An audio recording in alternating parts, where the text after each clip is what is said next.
خوش آمدید. آج ہم جس شخصیت کی بات کرنے والے ہیں ان کا نام شاید ہی کوئی ہو جو انٹرنیٹ پر ہو اور نہ جانتا ہو. میاں خلیفہ.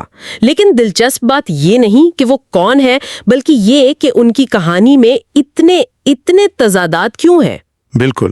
ہمارے پاس جو ذرائع ہیں وہ ان کی عوامی زندگی، انٹرویوز اور ان سے جڑے تنازعات پر مبنی ہے. تو مقصد یہ ہے کہ ان سب ٹکڑوں کو جوڑ کر سمجھا جائے کہ ایک کیریئر جو صرف 3 مہینے چلا وہ آج بھی اتنی بحث کا موضوع کیوں ہے. صحیح کہا.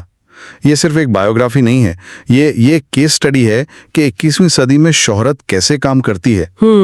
کیسے کوئی شخص راتوں رات دنیا کے سب سے مشہور چہروں میں سے ایک بن جاتا ہے اور پھر اپنی ہی شہرت کے خلاف سب سے بڑا ناقد بن کر سامنے آتا ہے. اچھا. یہ کہانی کنٹرول کی جنگ ہے کہ آپ کی آن لائن شناخت پر اصلی حق کس کا ہے، آپ کا یا ان کمپنیوں کا جنہوں نے اسے بنایا. تو آئیے وہی سے شروع کرتے ہیں جہاں سے یہ سب شروع ہوا.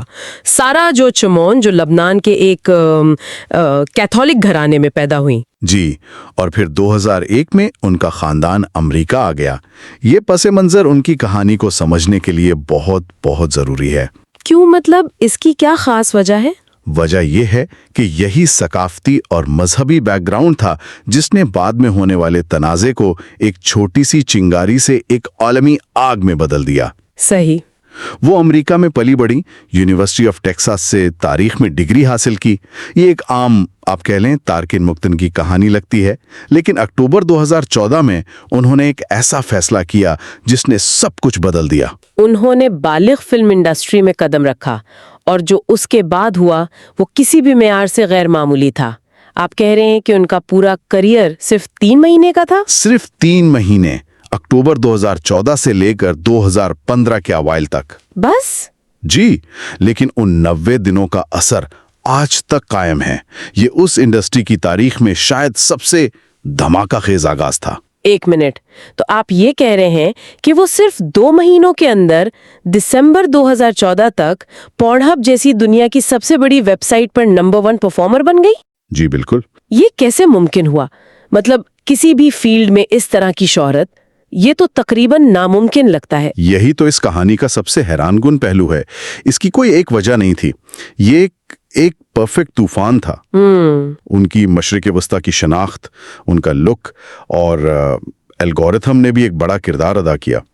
لیکن جس چیز نے انہیں واقعی عالمی سطح پر مشہور یا کہیں کہ بدنام کیا وہ ایک مخصوص سین تھا. حجاب والا سین؟ جی، وہ سین جس میں انہوں نے حجاب پہن کر پرفارم کیا. اس ایک کلپ نے مشرق وسطی اور مسلم دنیا میں ایک ایسی آگ بھڑکا دی جس کا کسی کو اندازہ نہیں تھا. اچھا، اس کو تھوڑا مزید کھولیں. یہ صرف ایک لباس تھا تو رد عمل اتنا شدید، اتنا ذاتی کیوں تھا؟ کیونکہ بہت سے لوگوں کے لیے وہ صرف ایک لباس نہیں ہے نا. صحیح. وہ شناخت ہے، ثقافت ہے اور مغرب کے ساتھ ایک بہت پیچیدہ تاریخی تعلق کی علامت ہے. تو جب ایک مغربی پروڈکشن کمپنی ایک ایسے ثقافتی نشان کو جنسی رنگ دیتی ہے تو اسے صرف توہین کے طور پر نہیں دیکھا جاتا. تو پھر کس طرح دیکھا جاتا ہے؟ اسے ایک قسم کی ثقافتی تذلیل کے طور پر دیکھا جاتا ہے، اور اس نے بہت سی حساس رگوں کو چھیڑ دیا تھا.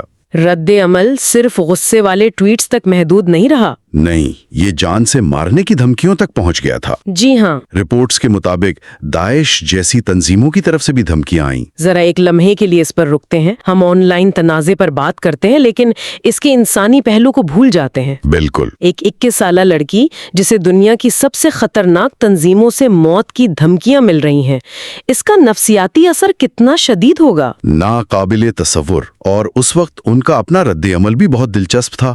انہوں نے اس کا دفاع کرنے کی کوشش کی. اچھا، کیا کہا انہوں نے؟ انہوں نے کہا کہ یہ منظر تنزیہ تھا اور اسے سنجیدگی سے نہیں لینا چاہیے. انہوں نے ہالی ووڈ کا حوالہ دیا کہ وہاں مسلمانوں کو کیسے دہشت گرد دکھایا جاتا ہے. اس کے مقابلے میں یہ کچھ بھی نہیں. ایک طرح سے یہ ایک دفاعی رد عمل تھا. پروڈکشن کمپنی بینگ بروس، انہوں نے بھی تو اس سین کا دفاع کیا تھا. انہوں نے کیا، اور ان کا دفاع بہت کاروباری تھا. انہوں نے کہا کہ ہم نے دوسرے مذاہب پر بھی طنزیہ سین بنائے ہیں، یہ کوئی بڑی بات نہیں. اچھا. لیکن انہوں نے اس ثقافتی فرق کو سمجھنے کی کوشش ہی نہیں کی.